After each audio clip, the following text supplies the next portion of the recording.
मर्यादा पुरुषोत्तम प्रभु श्रीरामଙ୍କ जन्मदिन पवित्र श्रीरामनवमी अवसर में राममय हो उठी बारिपदा सहर समेत सारा मयूरभंज जिला। श्रीरामनवमी पालन पर पूरा सहर हो उठिथिला उत्सव मुखर। विभिन्न हिंदू संगठन पक्षर विभिन्न कार्यक्रम मान अनुष्ठित होईछि। सहरर मंदिर मानकरे मर्यादा पुरुषोत्तम श्रीरामଙ୍କ पूजार्चना और हनुमान चालीसा आदि पाठ होइथिला। सेहीपरि अपराह्न शह शह संख्यार श्रीराम भक्त माने स्थानीय मधुबन पड़ियारू एक वर्णाढ्य परिवेश मध्य शोभायात्रा बाहरी सहर परिक्रमा करी छौ पड़िया ठारे समाप्त होइथिला, जहाँकि श्री रामनवमी महोत्सवर विशेष आकर्षण थिला। कार्यक्रम विशेष आकर्षण थिले श्री राम लक्ष्मण और सीता रूप में सजई होइथिबा कुनी कुनी पिलामाने। विभिन्न संगठन एवं संकीर्तन मंडली और आखड़ा जोग देइथिले एही शोभायात्रा रे। एहा व्यतीत सहर सारा दिन तमाम राम संपर्कित गीत भजन रे परिवेश श्री राममय होई उठिथिला।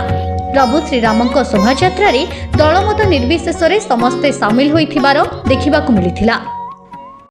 रामनवमी उपलक्षे आमर विश्व हिंदू परिषद मयूरभंज जिलार अभूतपूर्व भव्य कार्यक्रम अनुष्ठित होउछि। विभिन्न धर्मानुष्ठान को आम एथरे अंतर्भुक्त करिछु, शिशु मंदिर को अंतर्भुक्त करिछु, विभिन्न प्रकार संगठन को अंतर्भुक्त करिछु, जहा फल याकू आमे ओडिशार एक नंबर शोभायात्रार मान्यता देवाई चेष्टा करुछु।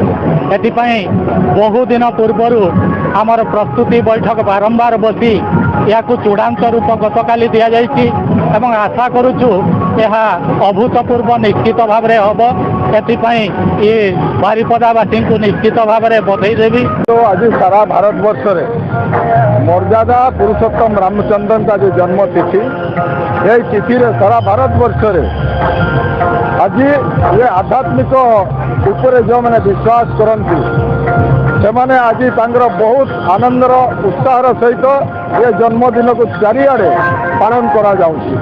यार महत्व उद्देश्य होछि जदियो राजा घरे से जन्म नहीं थिले किंतु प्रजा भली से जीवन यापन करुथिले। तेणु आज समस्ते तांकर माने जो प्रकार आचरण रे समस्ते एकत्रित होकर तांकर आचरण जमती थिला रामंकर समस्ते ताको प्रशंसा करिसंती। सेइथिपाई आज समस्ते एक गोटे भाईचारार सृष्टि होइछि।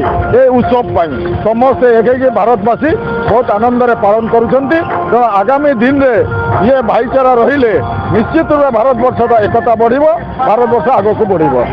जय श्री राम। आज आपण माने समस्त जानिछंती आज होछि रामनवमी पवित्र दिन। रामनवमी अवसर में बारिपदा निर्वाचन मंडली समस्त जनसाधारण को मु अभिनंदन जनवाई चाहूँगी। एवं आपण आज देखिए बारिपदा सहर पूरा उत्सव मुखरित। जुआड़े देखिए सबुआडे युवक माने, छात्र माने, महिला माने, बुद्धिजीवी माने शांति श्रृंखलार सहित विभिन्न जगार विभिन्न अंचल आज रामनवमी शोभायात्रा बाहरुची। तेणु आप बुझीपारे जे ए रामनवमी को बारिपदा सहरवासी, बारिपदा निर्वाचन मंडली समस्त जनसाधारण कौ भाया भाव में भव्यर सहित पालन कर। कौनसी अप्रीतिकर परिस्थिति को एड़ाइबा पई सबुठी व्यापक पुलिस मुतयन होइथिले। मयूरभंज जिला प्रतिनिधि देवेंद्रनाथ दास को रिपोर्ट, अपराह्न लाइव।